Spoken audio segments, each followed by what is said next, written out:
inculcate cultural values in children. Anambra State Women and Social Welfare Commissioner reunites ostracized widow with Obaro community.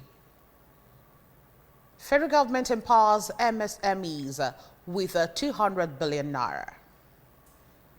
And on the foreign scene, death toll rises to 25 after landslide buries dozens in China.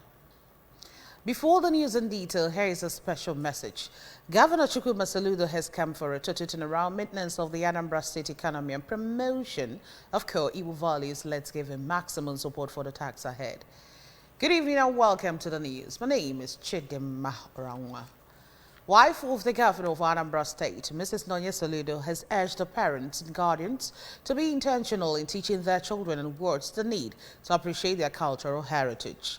Mrs. Soludo, who spoke in Oka, noted that the existential threats are faced by native languages and tradition can be averted if parents and custodians of tradition take more conscious steps to save the drift. We have details of this report from our studio.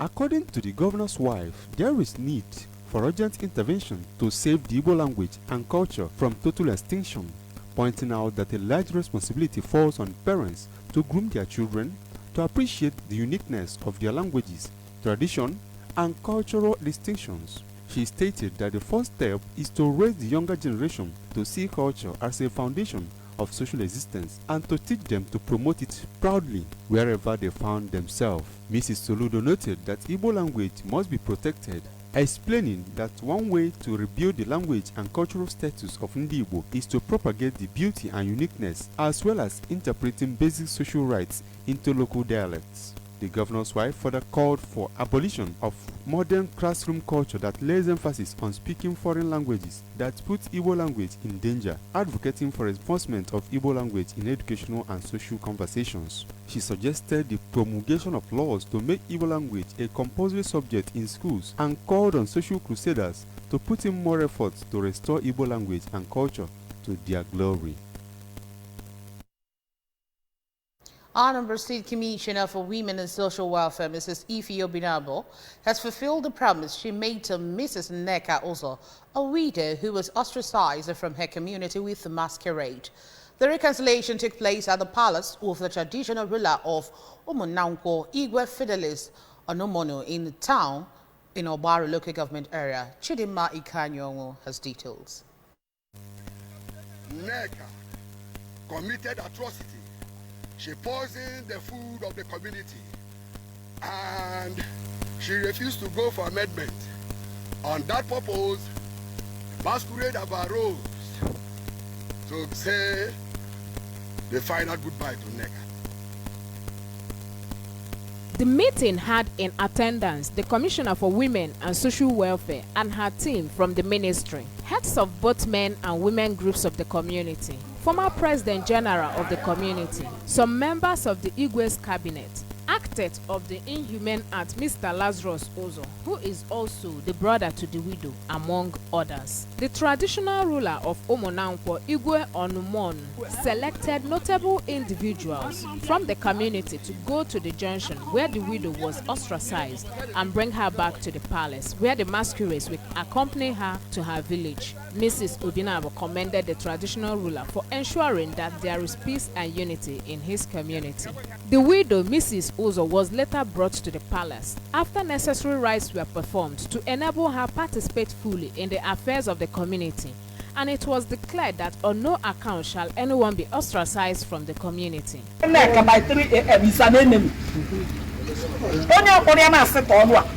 this while if I can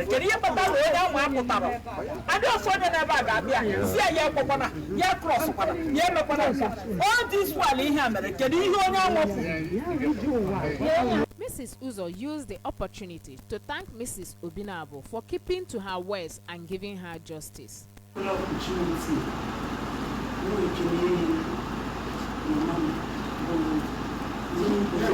Honorable Commissioner, money if we open now.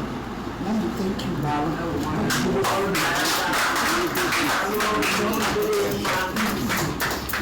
very, very much.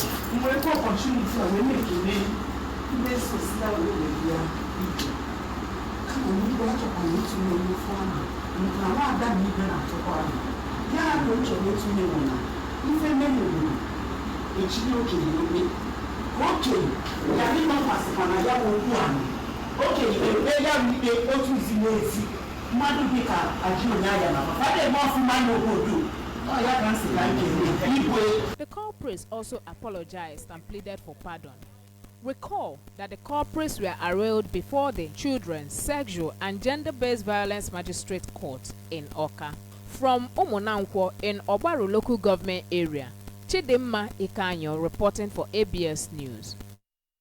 The member representing Timorumba North constituency in the Anambra State House of Assembly, Mr. Paul Obu, has distributed empowerment materials worth millions of naira to his constituents to enable them become self-reliant. The items distributed were generating sets, sewing machines, cooking gas, grinding machines, as well as bags of rice. House of Assembly correspondent Chukwuemeka Modelim was there and reports. Speaking during the event, which took place at the event center of Orumba North local government area in Ajale, Mr. Obu said the empowerment initiative was part of his commitment and dedication to build a prosperous and self-reliant society. The lawmaker also disclosed that the program is his own way of expressing gratitude to God for granting him success in the House of Assembly election and for saving him from assassins who attacked his convoy during electioneering.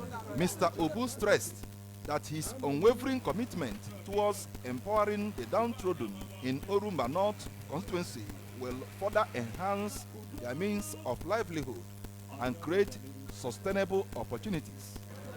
I'm an Chineke. My 4 years here went something to tell in Orumba North. I am here to change the narrative. I am here to make every Orumba North to receive their dividend. All the dividend in here, one at the grassroots, here, on Orumba. Including a put out on the little empowerment in them, about me a little, because next year, I give someone to here where the empowerment. In their remarks, the member representing Orumba South constituency, Honorable Emawafo, and his Onitsha North constituency 2 counterpart, Mr. Pat Okafor, said that the legislator has displayed that he has the wishes of the people at heart by empowering them, and he described his kind gesture as a very good beginning. And even are you inclusive governance? So if I be able to go with Orumba North, and even in Orumba North, one of them have to say because that's no level or no level. People in Agananya, the governor is aware and the governor is right to run an inclusive governance. Have come to stabilize and to bring peace. Makoto, Manganiru, Orumba North. Some of the beneficiaries, Comrade Kinsley Asiebu and Mrs. Amaka Okereke, thanked the legislator for meeting their most pressing needs and assured him that they will live up to expectations. Honorable Paul Obu surprised him. I been so much happy. In fact, I didn't expect from him. I been so much grateful. I'm not going to such a big generator. In fact, I been so much grateful. When I take a Chineke go zero me, can I jolly go zero? No gadri and I'm more. I'm not going to catch Chineke. Mr. Obu, accompanied by his family members, colleagues, friends, and constituents, had earlier held a Thanksgiving at St. Matthew's Catholic Church, Ajale, for God's goodness and mercy in his life.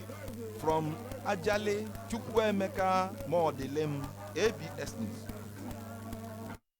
Construction work on the 6.50 kilometers of Zoboli-Hembosi-Okpa Road is nearing completion.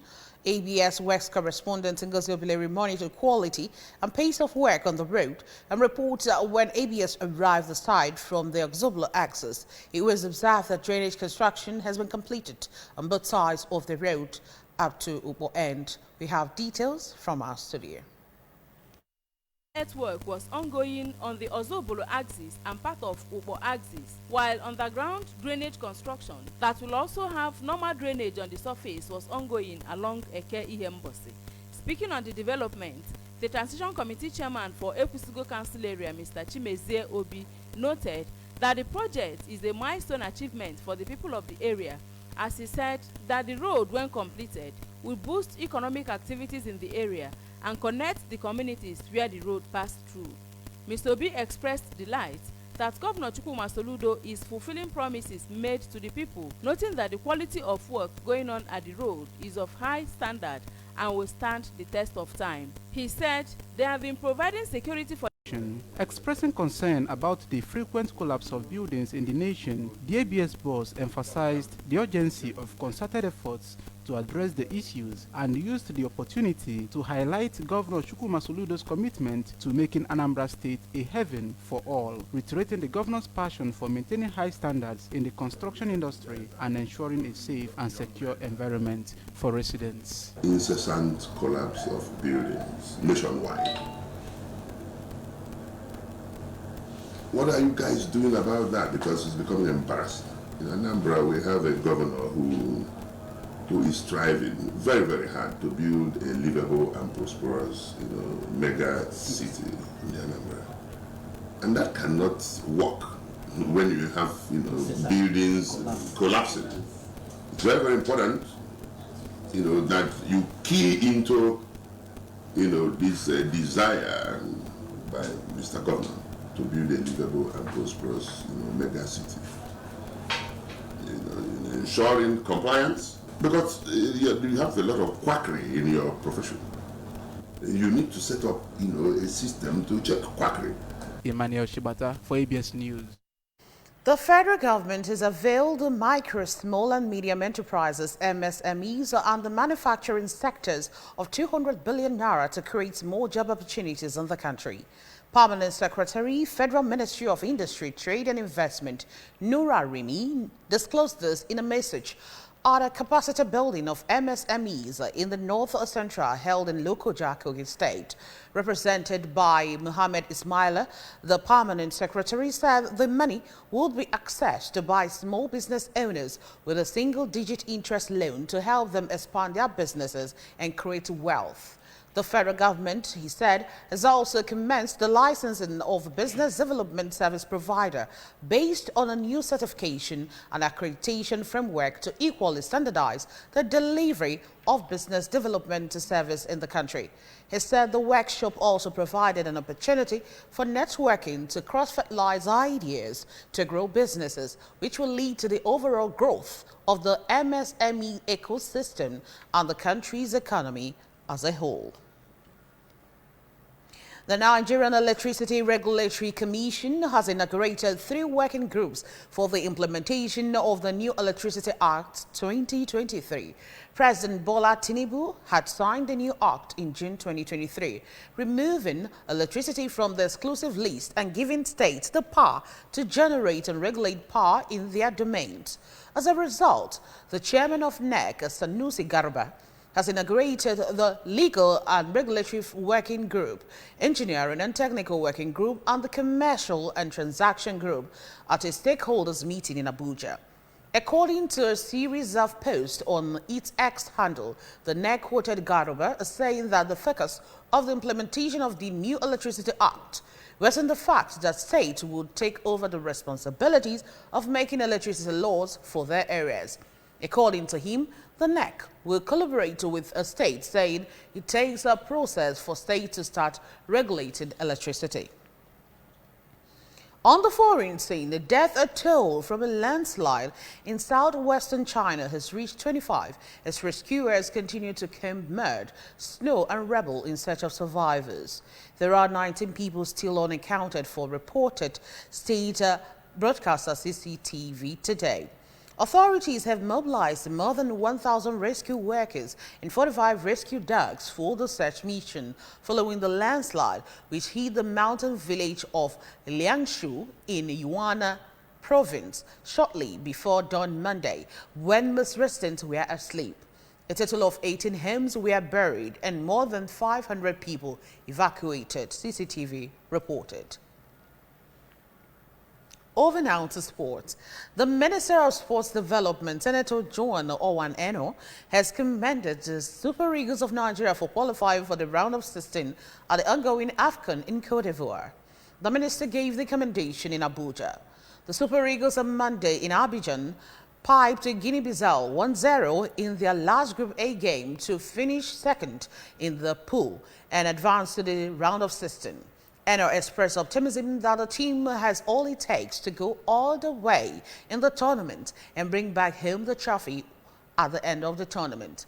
Reports say that Nigeria finished the group with 2 wins and a draw for 7 points from 3 matches to finish as Group A runner-ups behind surprise group leaders Equatorial Guinea. Nigeria will now meet the Group C runner-ups in the second round. And that's just about it on the news tonight. But before we go, remember that you can follow news and programs on ABS from any part of the world by liking our Facebook page. Follow us at Anambra Broadcasting Service. Subscribe to our YouTube page at ABS Television Oka. Follow us on X at ABS Radio TV and on Instagram at ABS Radio TV. You can also log on to our website at www.absradiotv.com. A quick recap of our major stories before we go. Wife of Anambra State Governor Mrs. Soludo has urged the parents to inculcate cultural values in children. Anambra State Women and Social Welfare Commissioner has united ostracized widow with Obaru community. Federal government has empowered MSMEs with 200 billion naira. We also told you on the foreign scene that their toll has risen to 25 after landslides buried thousands in China. Governor Chukwuma Soludo has come for a total general maintenance of the Anambra State economy and promotion of core Igbo values. Let's give him maximum support for the tax ahead. And that's it on the news tonight. Thank you for joining us. My name is Chidema Oranwa. Good night.